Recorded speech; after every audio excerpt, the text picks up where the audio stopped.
It's Bullseye. I'm Jesse Thorn. Here at Bullseye, we do a semi-regular segment called The Craziest Day of My Entire Career.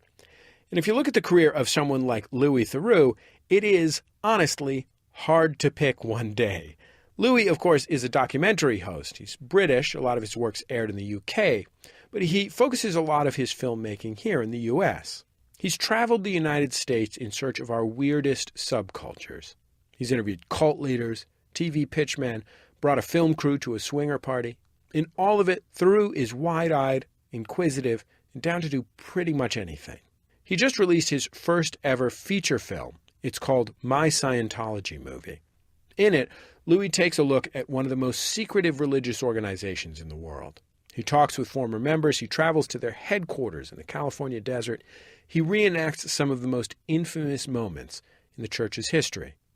And along the way, he gets stopped and confronted several times by people with the church. Did you want to see the permit? One is from England. I know he's a BBC reporter. I have no idea his name. Louis. Louis? Louis. Okay, the road's closed, you're trespassing, and you need to leave. Apparently, it's a public road. No, it isn't. And we have a... No, you don't. But can I just show you the permit? No, it isn't. It isn't a public road. Look, It's Catherine, trespassing. Catherine. Look, Whoa, you're whoa, not whoa, that whoa, stupid. you're assaulting you see me. that thing?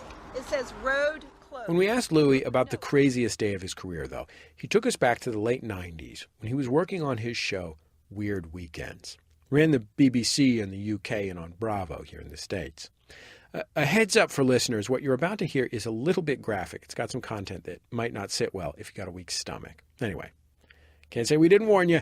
Here's Louis Theroux with the craziest day of his entire career. The day I'm thinking of right now was during filming of a documentary I did about pro wrestling. And it was the late 90s. Pro wrestling was very popular at the time. The group to which I'd gained admission for my documentary was called WCW, World Championship Wrestling. Now, the thing about pro wrestling is that they obviously they're very athletic, and they're like stuntmen, and they sustain huge injuries, and they contort themselves, and they run around, and they whack each other with chairs and throw each other out of the ring, and all of that is tremendously physical, and they incur injuries all the time. So I don't think it takes anything away from them in terms of their masculinity and their sort of athletic prowess to acknowledge that what they do is not, strictly speaking, competitive. I feel a bit weird even mentioning that on air, because my kids still sort of believe in pro wrestling, and maybe there's some grown men and women out there who still kind of take it all at face value. In Tampa, Florida, welcome to WCW Monday Nitro.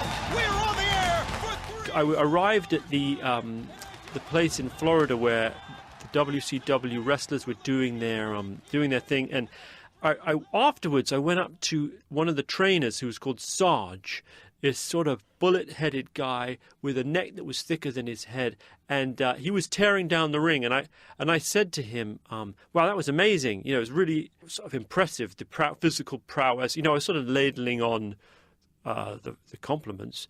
But I said, and how do you decide what you do in the ring? One thing I still don't totally understand is to what extent they know what's going to happen in the ring when they come out into the ring. Do you know what I mean? No, I don't.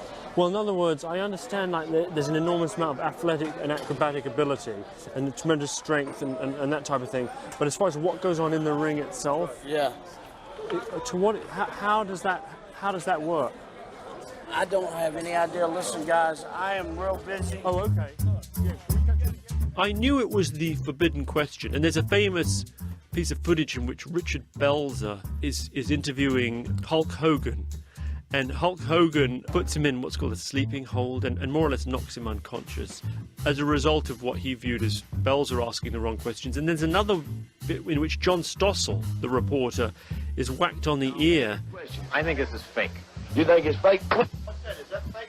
Huh? What the hell's wrong with you? That's open. And I think rendered partially deaf by a wrestler. So there is a track record of wrestlers taking against journalists and making their feelings felt physically. So a few weeks later, I go to the WCW Power Plant Training Center where the wrestlers are trained. The power plant was in Atlanta. It was basically a large hangar-like training facility, like a gym filled with exercise equipment, and there were maybe 20 or so aspiring, up-and-coming wrestlers in there, basically just training their guts out, as they do day in, day out. And the concept for the bit that I was doing for that bit of the documentary was that I would arrive in my shorts and T-shirt and maybe kind of do some token participation, run around a little bit and quite evidently not be up to their standards, and it would make for some visual material. Quite quickly, it became evident that I wasn't in any way up to the physical standards of the guys I was among. They are at peak fitness, and there was this almost alpha male primate energy in the room. A lot of chanting, a lot of physicality.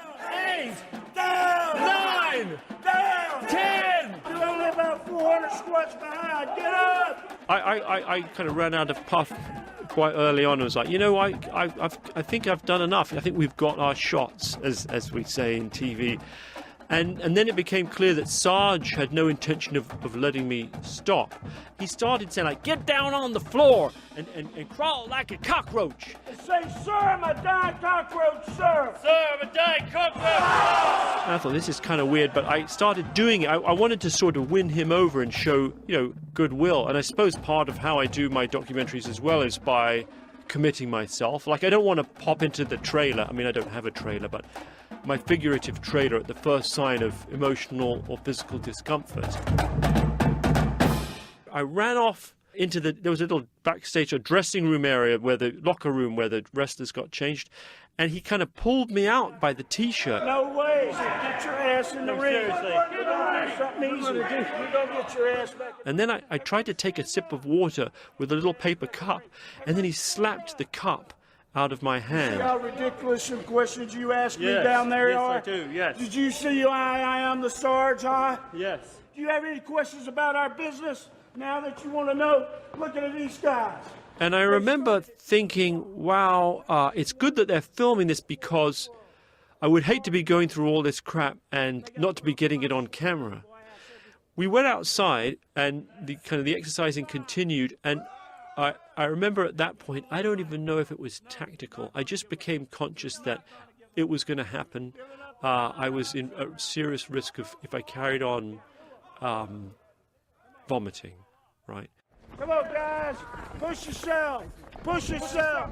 Be somebody. And I think in a weird way, I thought, this is going to show Sarge, right? Like, I'm going to keep going. And once I sort of vomit copiously all over the place, like, he's going to feel bad. Like, I can almost shame him, and then he's going to somehow, I'll prove a point. So I gave everything I could to this running exercise that was the last exercise, and I ran back, and I remember kind of bending over and, losing my breakfast. And Sarge looked at me and he said, that ain't nothing. You ain't done nothing. Blow chunks. As if to say, like, you know what, even your vomit is not manly. Even your attempts to, discharge the contents of your stomach leave a whole lot to be desired. You vomit like a little wuss, One wonders, in a world in which there's so much theatre and a refusal to acknowledge the theatrical or the semi-fictional aspects, whether they were playing up to the camera in doing that. Later I found out that in some ways this was just business as usual at the power plant, and that vomiting during training was a more or less daily phenomenon. And in a sense, he wasn't treating me any differently than any other wrestler who trains there. But later on, I heard from some of the other wrestlers that they really appreciated what I'd done, oddly enough, and they felt that I'd shown a lot of heart and a lot of commitment. So that was one saving grace. Louis Theroux telling us about the craziest day of his entire career. His film, My Scientology Movie, is out now in theaters. Make sure and check it out. Season 2 of his great show, Weird Weekends, is on Netflix now.